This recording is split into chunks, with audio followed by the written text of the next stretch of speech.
Amigos, ¿qué tal? Les habla Omar Arango Jiménez. Reciban un saludo fraternal y acompañamiento en estos difíciles momentos donde el COVID-19 ha golpeado terriblemente a la humanidad, virus que nos ha obligado a hacer un alto en el camino y permitir que el planeta respire y que la fauna y la flora se liberen de los ataques de los humanos, pero que también las potencias mundiales hayan comprendido que no hay enemigo pequeño y que hayan tenido que parar la carrera armamentista y de invasión y exterminio a las pequeñas economías, a los países menos desarrollados. El coronavirus, con más poder que los armamentos sofisticados de las grandes potencias y por encima de la arrogancia imperialista de Trump y otros, ha permitido entender las ansias históricas de enriquecimiento de unas cuantas familias capitalistas a costa de los sacrificios de masas de obreros explotados, familias explotadas también reducidas a la pobreza. Ricas familias que han vivido del trabajo de los pobres, familias ricas que en su afán de poder han destruido a la naturaleza y a la humanidad en particular.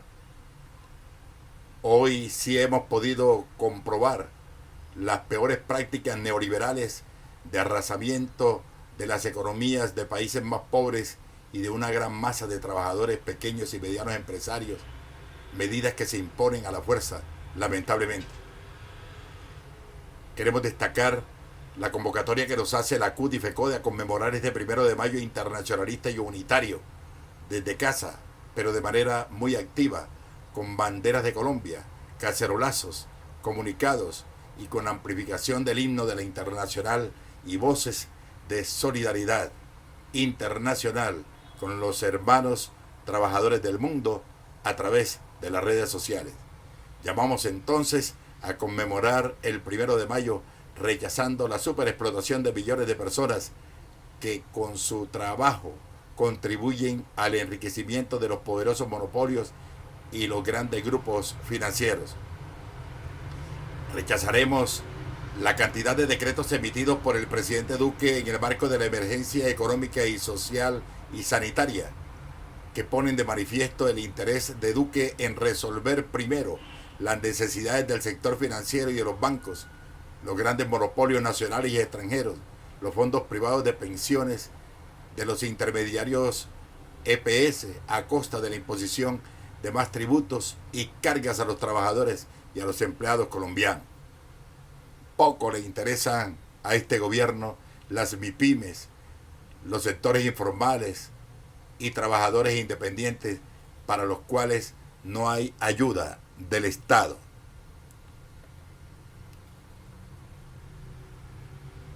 Poco le interesan al gobierno las condiciones infrahumanas en las cuales los trabajadores de la salud y los maestros tenemos que desarrollar nuestra labor de protección a las familias y también la formación a los niños y jóvenes de Colombia.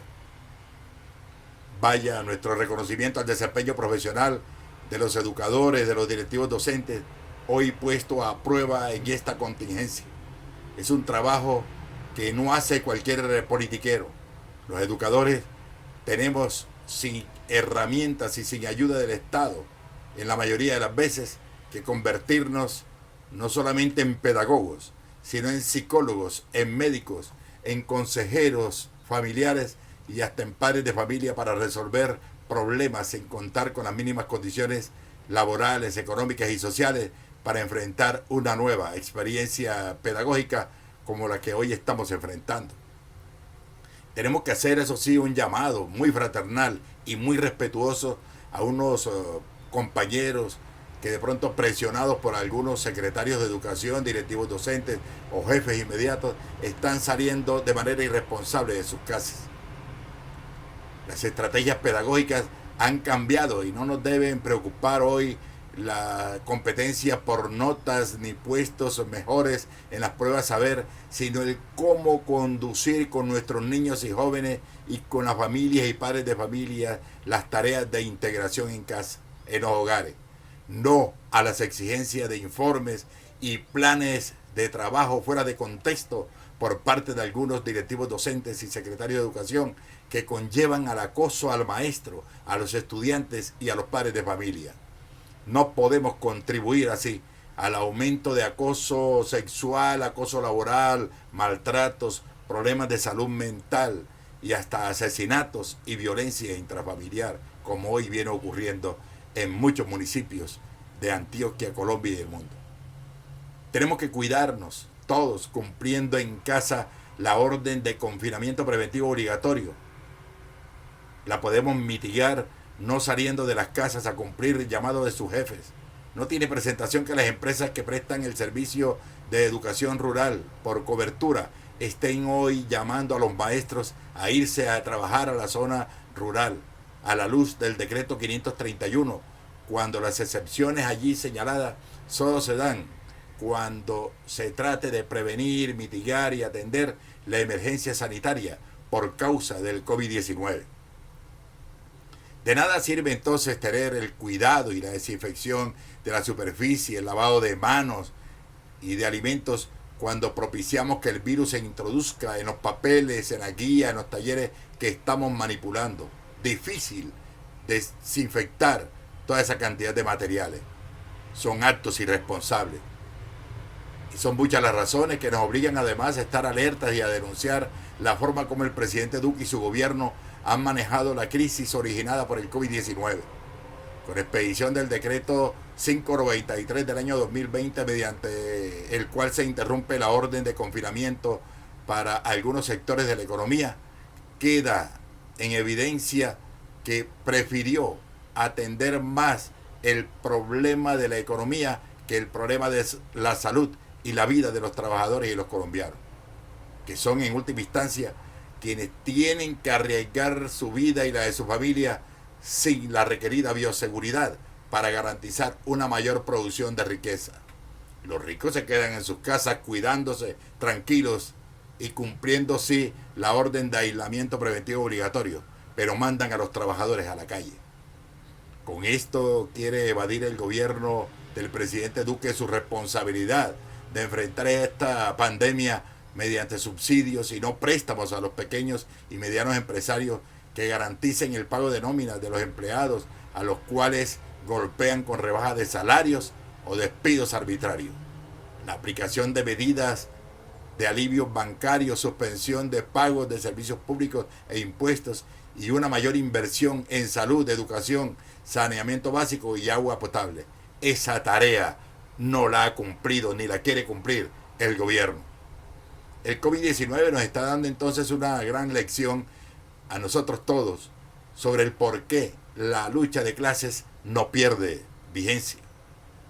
Este pequeño microbio ha develado la ausencia del Estado en la solución de problemas asociados con la pobreza de las familias del mundo y en nuestro caso de las familias colombianas. Queda al descubierto el gran número de familias que hoy no tienen techos, alimentos, medidas de sanidad, equipos tecnológicos de comunicaciones, ni mucho menos con ambientes familiares y sociales tranquilos, propicios y libres de violencia para poder hacer pedagogía. Este microbio de origen indeterminado aún no se sabe, lo sospechamos, ha dejado al descubierto la pésima condición en la cual nos toca a los docentes ejercer nuestra labor pedagógica, al igual que los demagógicamente llamados héroes de la salud, a quienes les someten a contratos tercerizados y al trabajo discriminatorio y sin las mínimas condiciones de seguridad. Vaya nuestra solidaridad para con los trabajadores de la salud.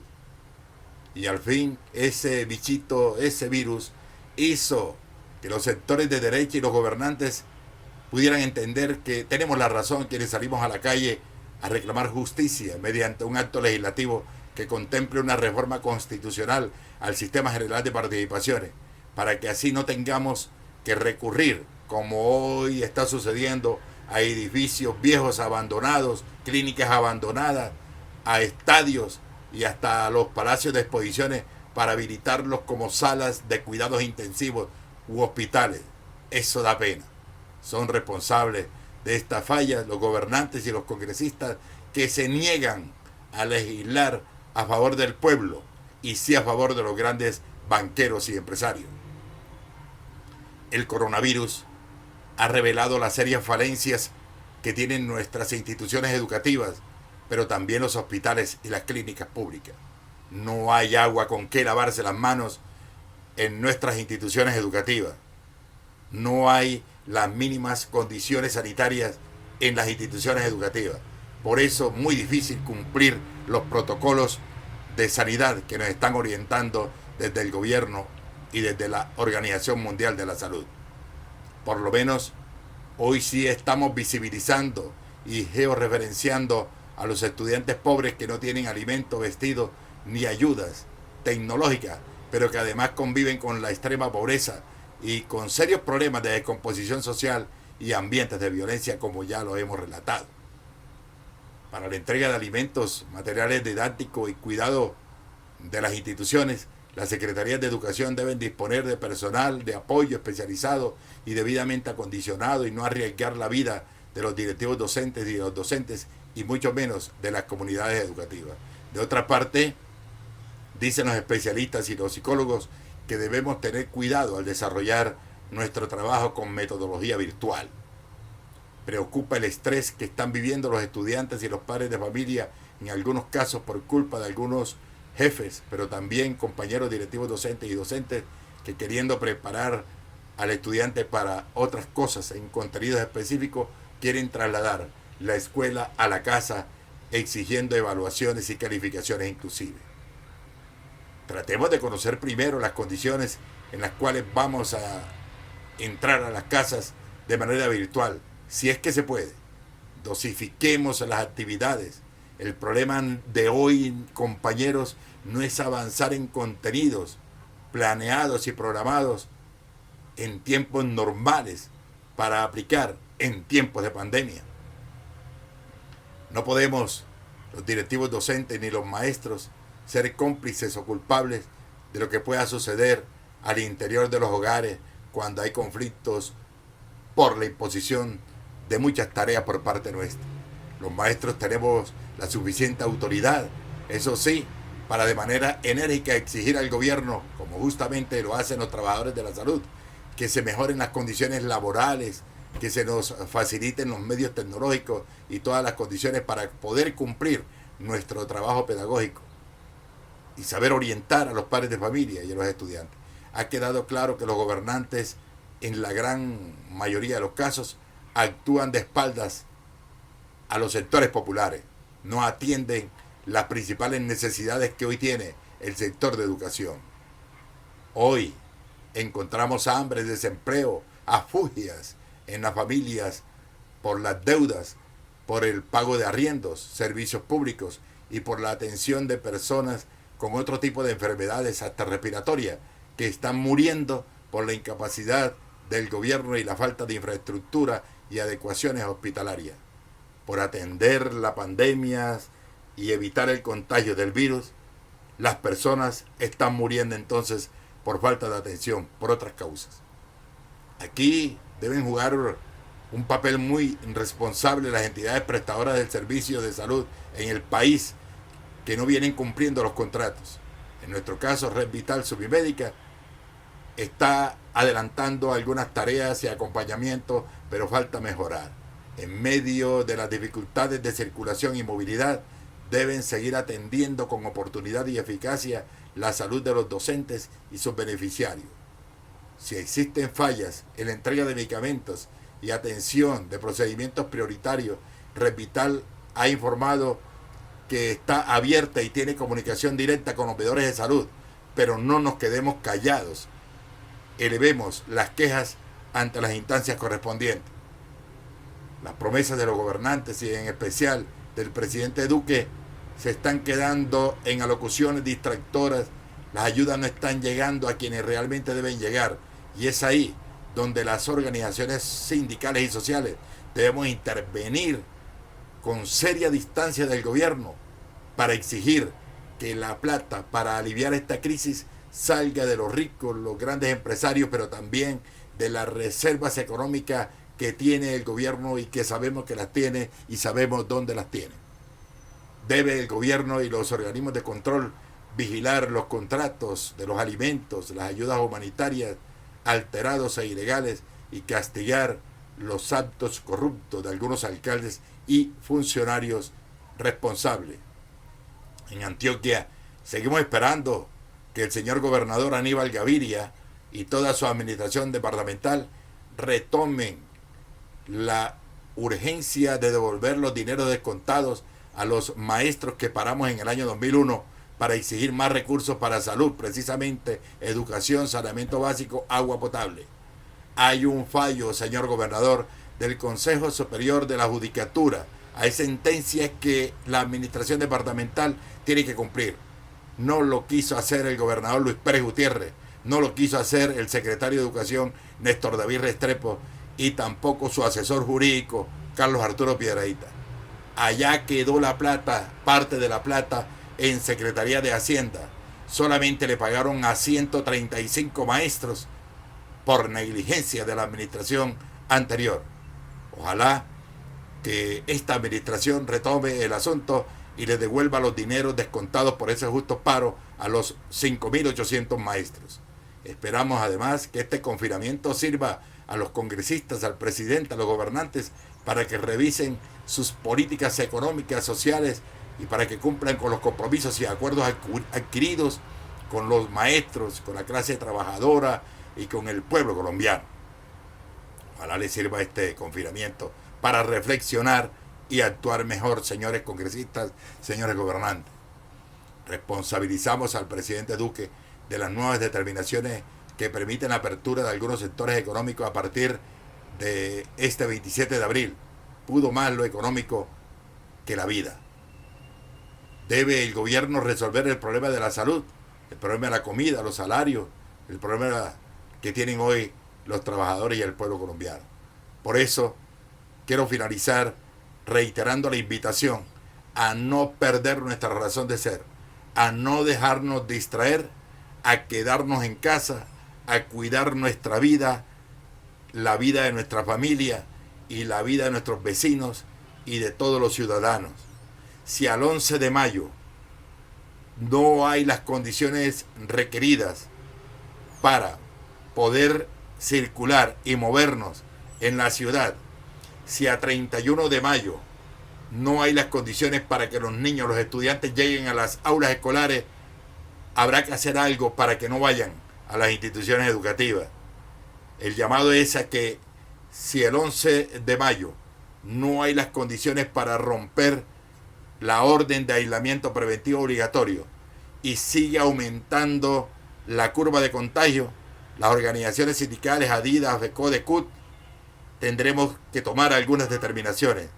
Hay algunos rectores que ya están pensando en una desobediencia civil para permanecer en cuarentena si sigue aumentando el riesgo con el contagio del COVID-19. Muchas gracias y que la pasen muy bien.